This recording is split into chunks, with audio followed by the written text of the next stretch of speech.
मेरा दर्द किसी के हंसने की वजह हो सकता है, लेकिन मेरी हंसी किसी के दर्द की वजह नहीं होनी चाहिए। यह विचार है साइलेंट मूवी के महान हास्य कलाकार चार्ली चैपलिन के, जिन्होंने अपने 75 साल के फिल्मी करियर में लोगों को खूब हंसाया और आज तक करोड़ों लोगों और फिल्मी कलाकारों के पसंदीदा अभिनेता, निर्देशक और हास्य कलाकार बने रहे। दोस्तों, चार्ली ने अपनी निराशा और संघर्षपूर्ण भरी रियल लाइफ को एक तरफ रख रूपहले पर्दे पर अपनी खिल्ली उड़ाकर कैसे दूसरों का मनोरंजन किया। दोस्तों, वो अपनी मजबूरी दिखाता रहा, लोग तमाशा देखते रहे और ताड़ी बजाते रहे। आइए जानते हैं चार्ली के बचपन के संघर्ष, उनका फिल्मी करियर, उनका स्टारडम जिसने ऑस्कर तक का सफर तय किया, और अंत में हम जानेंगे कौन चार्ली की लाश को 3 महीने बाद चोरी करके ले गया। जानेंगे क्या चार्ली की लाश मिली, क्या उन चोरों को पकड़ा गया। दोस्तों, चार्ली का जन्म 16 अप्रैल 1889 को लंदन में हुआ। उनका पूरा नाम चार्ल्स स्पेंसर चैपलिन था। चार्ली के माता हाना और पिता चार्ल्स एक थिएटर आर्टिस्ट थे जो स्टेज पर शोज कर घर का गुजारा किया करते थे।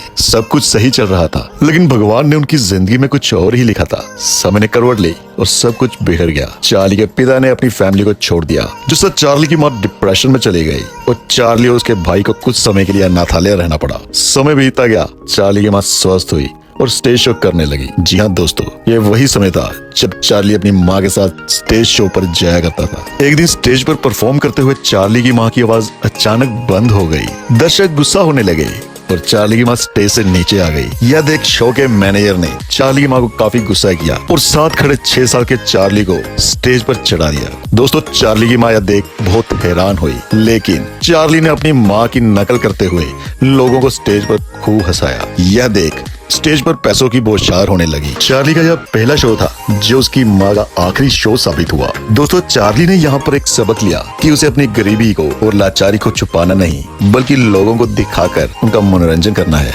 चार्ली छोटी सी उम्र में ही बहुत बड़ा हो चुका था। अब वह एक कलाकार बनकर अपने घर को चलाना चाहता था, दौलत कमाना चाहता था। स्कूल जाने की उम्र में चार्ली स्टेज पर जाने लगा। अंदर से बेहद उदास चार्ली स्टेज पर हरदम खुश रहने की एक्टिंग करते। उनके इसी कौशल ने आगे चलकर उनको एक महान कलाकार बनाया। उन्होंने कई नाटक और स्टेज शोज किए, लेकिन 27 जुलाई 1930 को लंदन में चार्ली द्वारा शेरलॉक होम्स नाटक में निभाया गया बेल बॉय का किरदार, जिसने लोगों की खूब तालियां बटोरी और लोगों में उनका क्रेज बढ़ने लगा। उतार चढ़ाव भरी जिंदगी जीते हुए चार्ली स्टेज शो तक सीमित नहीं रहे। 2 फरवरी 1914 को उनकी पहली silent film making a living बनी, जिसमें चार्ली ने एक रिपोर्टर के किरदार के लिए बैगी पैंट, 14 नंबर के बड़े शूज, गोल टोपी, टाइट कोट, हाथ में लहराती छड़ी और मक्खी जैसी छोटी सी मूछें रख एक ऐसे किरदार को जन्म दिया जिसने उनकी जिंदगी ही बदल कर रख दी और वह रातों रात स्टार बन गए। उन्हें एक के बाद एक फिल्मों के ऑफर मिलने लगे। दोस्तों, यहाँ से चार्ली की रियल लाइफ रफ्तार ले चुकी थी।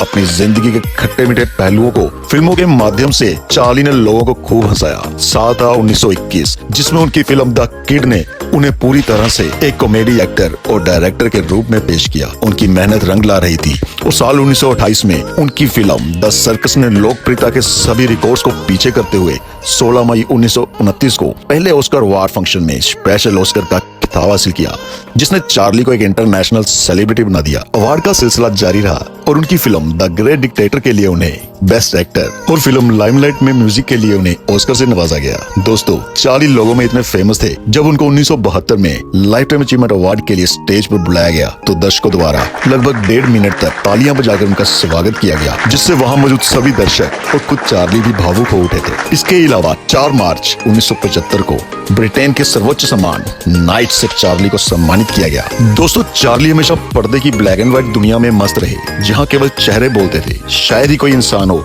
जो चार्ली की एक्टिंग को देखकर ना हंसा हो। करोड़ों लोगों के चेहरों पर मुस्कान बिखेरने वाले चार्ली 25 दिसंबर 1977 को, जब दुनिया जीसस क्रिस्ट का जन्मदिन मना रही थी, हमें हमेशा के लिए अलविदा कह गए और उनकी डेड बॉडी को स्विट्जरलैंड के कब्रिस्तान में दफना दिया गया। लेकिन केवल 3 महीने बाद ही उनकी लाश को चोरों द्वारा चोरी कर लिया गया। उनके शव के बदले उनके परिवार से फिरौती की मांग की गई। लगभग 2 महीने की जद्दोजहद के अंदर पुलिस द्वारा चोरों को पकड़ लिया गया और चार्ली के शव को बरामद कर लिया गया। तो दोस्तों, यह थी कहानी दुनिया को गुदगुदाने वाले महान हास्य कलाकार चार्ली चैपलिन की। इस महान कलाकार को हमारा दिल से सलाम। और अगर आपको मेरी यह वीडियो पसंद आई हो तो इसे लाइक करें और शेयर जरूर कर दें। अगर आप मेरे इस चैनल पर पहली बार वीडियो देख रहे हैं तो इसे सब्सक्राइब कर बेल आइकन का बटन दबाना ना भूलिए। जल्दी मिलते हैं मेरी अगली वीडियो में, तब तक खुश रहें, स्वस्थ रहें। धन्यवाद।